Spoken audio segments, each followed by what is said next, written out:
Okay, so what would you like me to say? Tell me a story. Okay. Once. Gunpowder story first. Well, what? Okay. How private is this? Well, what do you want in a book? Well, I mean, nobody else is going to hear the stories except for just me, you know. Okay. the editor.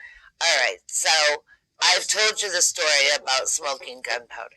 Who's that? Who on earth could that be? Josh is here. Oh, it scared me. Yeah, I thought it was. So did I. What?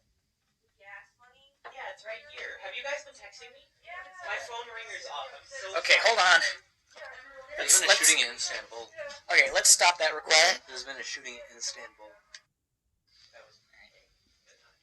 Okay, so the story I'm going to tell you is from 1979-ish and took place in East Lansing, Michigan, and I was famous for a full 15 minutes, and I was famous for smoking gunpowder.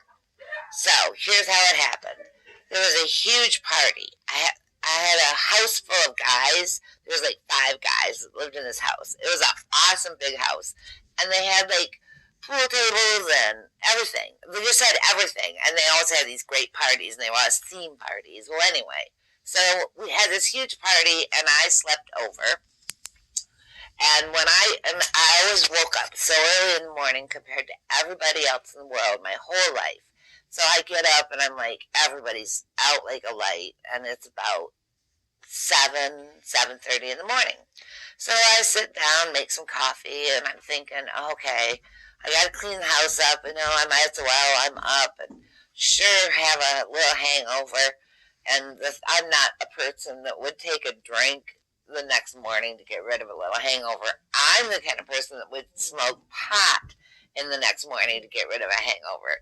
And I didn't have any, but there was a pipe on the table, and it was like one of the old school pipes that boys made out of big heavy metal like parts, like bolts, and I don't know, they were big heavy metal pipes that came apart. And anyway, so it was sitting there, and I tried to smoke something, and there's nothing in it. And I'm like, oh, okay, there's at least 5 people that live in this house that have pot. There's got to be some around here somewhere. So I started looking around the house, and I don't see any anywhere. And the more I don't find it, the more I really want to find it.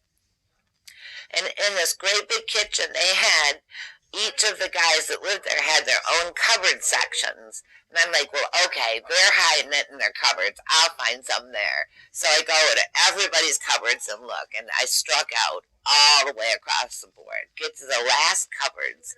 They belonged to a man named Ted Wilson, and he always was the loose cannon of the group. And I was like, oh, Ted will have something. He's got to have something. So I'm looking, and back in those days, they always would carry pot in little film vials for 35 millimeter film. If you're cool, you had the old metal ones, and if you weren't, you had the black plastic ones, but whatever.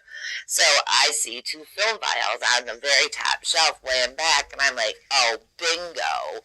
And I took it, and I shook it. Sounded just like it was what I expected it to be. So I get down, and I take it to the table, and completely hungover. I don't smell it, and I just kind of looked in there a little bit and thought to myself, holy smokes, this must be really, really awesome reefer. Or because they already cleaned it all out, and so it's got to be like just really good stuff. Thankfully, that's what I thought, because I didn't put a lot into the pipe, because I thought it must be really spectacular, super duper shit. And yeah, so I put it into the pipe, and I lit it, and that was gunpowder that he had in that film vial, and the pipe exploded, and everything exploded, and my hair started on fire, and everybody in the house woke up. And so my advice and the moral of the story is just don't fucking do it. Never smoke gunpowder. It's dangerous and it's a cheap way to get famous.